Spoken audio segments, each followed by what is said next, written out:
I was embarrassed, I was ashamed, and I always felt we were the poor kids, you know, in the neighborhood with the way that I dressed, and never had money to do the things, you know, that I wanted to do, like my friend Mark, who lived in a wealthy neighborhood. It was a kid that I met at the local community center right across the street from my home. And Mark would invite me to his home for dinners on an infrequent basis. And I loved the way that his parents communicated. And I loved, you know, the trips that he took with his family. And I loved that he was always able to keep up with, you know, the nicest clothes. And he had a lot of the nice things that my family just couldn't afford. My mother worked really hard working in a local department store. My father worked really hard as a cab driver.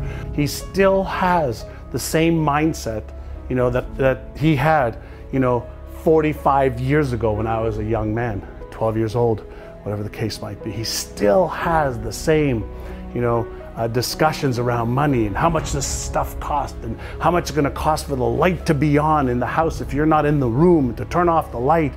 You know, he still has the scarcity mentality that there's not enough. I was fortunate that at the age of 19, I met a man that really took everything that I shared with him about my past, and he asked me some questions that nobody ever asked me before. He says, have you ever thought about the fact that you're recreating that story over and over and over again, and you've bought into that story that because of your past, because of your parents, because of the other kids you want this, and because of the way you were raised you didn't want that? He says, have you ever thought that that could be your story to freedom? I said, what do you mean that could be my story to freedom? He says, why don't you take personal responsibility for using the story, using your past as something you don't want for yourself anymore, but become the young man, become the person that it takes to upgrade your knowledge and skills and habits and behaviors and expectations so that you don't keep recreating your parents' story, your friend's story. He said, write your own story and then create that. And he shifted my thinking, he shifted my frame from being a victim of my parents, being a victim of my school or my education, to becoming victorious by controlling what I focused on and the story that I was going to create. So I'd write down a script for health and wealth and relationships and career and business and fun and experiences and charity, and I'd write down a story almost like a Hollywood writer would write down a story that they'd be filming, you know, with Hollywood actors.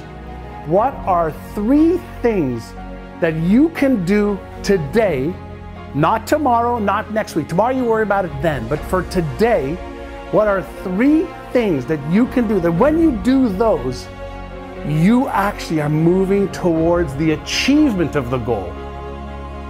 And when you make that a daily practice, and you get really good at organizing all the different things that there are to do, but then you just choose 3 and make a commitment that you will achieve those 3 things before the end of the day.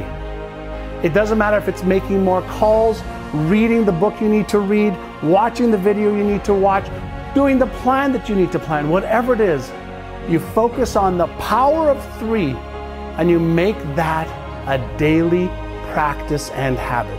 Looked at the sheet of paper of what I was looking to attract, and you look at the side of who I needed to become, there's almost a perfect match between what I wrote down and who I became. But it all started off with taking responsibility, no blame, no shame, no guilt, no justification, no embarrassment, taking responsibility for my piece of this and getting clear on exactly what I wanted to achieve, because I didn't want to recreate that story.